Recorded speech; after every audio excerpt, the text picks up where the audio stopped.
கோவை மாநகராட்சிக்குட்பட்ட பகுதிகளில் தெரு நாய் தொல்லை, குப்பை கிடங்கு பிரச்சினை மற்றும் போக்குவரத்திற்கு இடையூறான ஆக்கிரமிப்புகளை அகற்றுவது உள்ளிட்ட பல்வேறு பிரச்சினைகளுக்கு தீர்வு காண்பது தொடர்பாக காங்கிரஸ் மனித உரிமை துறையினர் சார்பாக மாநகராட்சி அலுவலகத்தில் மனு வழங்கப்பட்டது. கோவை மாநகராட்சி அலுவலகத்தில் மக்கள் குறைதீர்ப்பு முகாம் மேயர் ரங்கநாயகி தலைமையில் நடைபெற்றது. இதில் காங்கிரஸ் கட்சியின் மனித உரிமை துறையினர் சார்பாக மனு அளிக்கப்பட்டது. இதில் கோவை நகர்ப்புற பகுதியான 86வது வார்டுக்குட்பட்ட கரும்புக்கடை, சாரமேடு, 80 அடி ரோடில் இருபுறமும் அமைந்துள்ள ஆக்கிரமிப்புகளால் பல வருடங்களுக்கு மேலாக அந்த இடத்தை ஆக்கிரமித்து ஆக்கிரமிப்பாளர்கள் பலர் வாடகை ஈட்டி பல சொத்துக்களை வாங்கி குவித்துள்ளனர். இதன் காரணமாக ஆக்கிரமிப்புகளால் பொதுமக்கள் பல இன்னல்களுக்கும் மன உளைச்சலுக்கும் மற்றும் விபத்துக்கள் ஏற்பட்டு பள்ளி குழந்தைகள் பள்ளி செல்லும் நேரத்தில் பல இடையூறுகளுக்கு ஆளாக்கப்படுகிறார்கள்.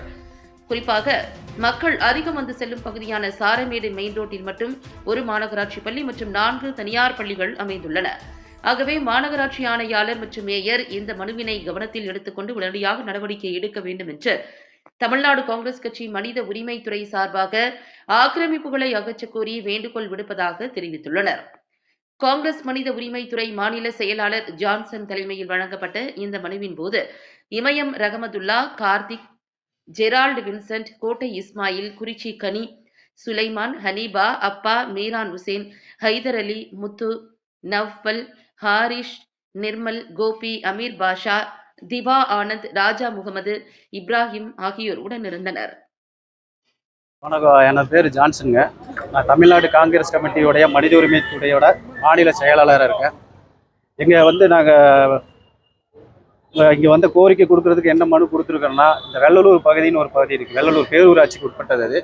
அந்த வெள்ளலூர் பகுதியில் பார்த்தீங்கன்னா சமீப காலத்தில் அச்சுறுத்தலுக்கு உண்டான நாய்கள் தொந்தரவு ஜாஸ்தியாக இருக்குது. 18 வயசு பையன் இன்றைக்கி ஒரு வாரத்துக்கு முன்னாடி ஒரு சிறுவர் ஒருத்தர் இறந்துருக்காரு. அப்போ அந்த தமிழ்நாடு குருசி வாரியத்தில் அங்கே தமிழ்நாடு குருசி வாரியத்தில் இருக்கிற ஆளுகள்லாம் கொஞ்சம் போதைப் பொருளுக்கு இளைஞர்களாக போயிட்டுருக்காங்க. இப்போ இடையில அந்த குற்றங்கள் நடந்ததுனால நாங்கள் என்ன கோரிக்கை வச்சுருக்கோன்னா, அதை தமிழ்நாடு குடிசை வாரியத்தில் கண்காணிப்பு கேமரா பொருத்தப்பட வேணும். 2வது நாய்கள் தொந்தரவு. 3வது இந்த குப்பை கிடங்கு தொந்தரவு நிறைய இருக்குது. இரவு நேரத்தில் அதிகமான ஸ்மெல்லுகள், துர்நாற்றங்கள் வீசுவதால் அங்கே இருக்க மக்களுக்கு ரொம்ப நோய்கள் அவதிப்பட்டு கொண்டு இருக்கிறாங்க. அதெல்லாம் சேர்த்து நாங்கள் ஒரு கோரிக்கை கொடுக்க வந்திருக்கோம்.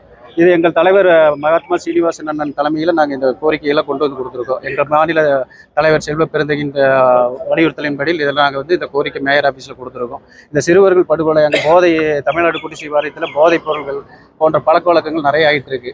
அங்கே போலீஸ் பீட் இருந்தும் கூடி போன வாரத்துக்கு முந்தின வாரம் ஒரு கொலை நடந்திருக்கு. 8ஆம் தேதி, அதாவது ஜனவரி 8ஆம் தேதி ஒரு 18 வயது சிறுவன் கொல்லப்பட்டான் ரோட்டில். அந்த குடிசை வாரியத்துக்கு பின்னாடியே பார்த்தீங்கன்னா குப்பை கிடங்கு கழிவுகளை இரவு நேரத்தில் தெரியாமல் கொட்டிட்டு போயிடுறாங்க. அதனால் அந்த நாய்கள் அதை சாப்பிட்டு போட்டு அந்த ரத்த வாடைக்கு மக்களையும் வண்டியில் போகிறவங்களையும் குழந்தைகளையும் எல்லாத்தையும் அச்சுறுத்தல் பேரி கடிக்க வருது. இதுக்கு உண்டான கோரிக்கையை நாங்கள் மேயர்கிட்ட கொடுத்துருக்கோம். அவங்க நல்லபடியாக நடவடிக்கை எடுத்தால் ஒரு நல்லா இருக்கும். குறிச்சிக்க நீங்கள் காங்கிரஸ் மனித உரிமை துறையிலேருந்து வரேன். நான் மாவட்ட துணைத் தலைவர். நான் இப்போ என்ன பிரச்சனைன்னு கேட்டிங்கன்னா, நம்ம கரும்பு கடை கிரசண்ட் ஸ்கூலு, ஜீவன் ஸ்கூலு, சாரமேடு போகிற வழியில் பார்த்தீங்கன்னா 60 அடி ரோடு இருக்குது. ஆனால் அந்த 60 அடி ரோட்டில் என்ன பண்ணிங்க கேட்டிங்கன்னா 30 அடியை ஆக்கிரமிப்பு பண்ணி வச்சுருக்காங்க. இதனால் காலையில் வர்ற ஸ்கூல் குழந்தைகளுக்கு என்ன ஆகுதுன்னு கேட்டிங்கன்னா டிராஃபிக் ஜாம் ஆகுது, ரொம்ப இடையூறாக இருக்குது. 2வது நம்ம புழுக்காடு இறங்குற பகுதியில் பார்த்தீங்கன்னா ரைட் சைடு ஸ்மார்ட் சிட்டின்னு சொல்கிறாங்க, அங்கே ஸ்மார்ட் சிட்டி. ஆனால் இறக்கத்தில் பார்த்தீங்கன்னா இந்த டைனேஜ் தண்ணியெல்லாம் கொண்டு இறக்கி விட்றாங்க. அதனால் ரொம்ப ஸ்மெல் அடிக்குது, நாத்தம் வருது. இதனால் என்னென்னு கேட்டிங்கன்னா ஸ்மார்ட் சிட்டின்னு அந்த சைடு அறிவிச்சிருக்காங்க. இந்த சைடு ஏரியா கொஞ்சம் டீசென்ட் இல்லாமல் இருக்குது. அதனால் ஸ்மெல்லு வருது. அந்த இதை கொஞ்சம் அப்புறப்படுத்தி கொஞ்சம் அவுட் சைடு கொஞ்சம் போட்டால் நல்லாயிருக்கும். அதேமாதிரி இரவு நேரத்தில் மதர்சா விட்டு வர்ற குழந்தைகள்லாம் என்ன பண்ணுறாங்கன்னு கேட்டிங்கன்னா, ஒரு காலையில் 5 மணி 4:30 மணிக்கு மதர்சா போகிற டைமு நாய் தொந்தரவு அதிகமாக இருக்குது. குழந்தைகளை நாய் அடிக்கடி கடிக்க வருது. அதனால் குழந்தைங்க பயந்து பாதி பேர் போகாமல் இருக்காங்க.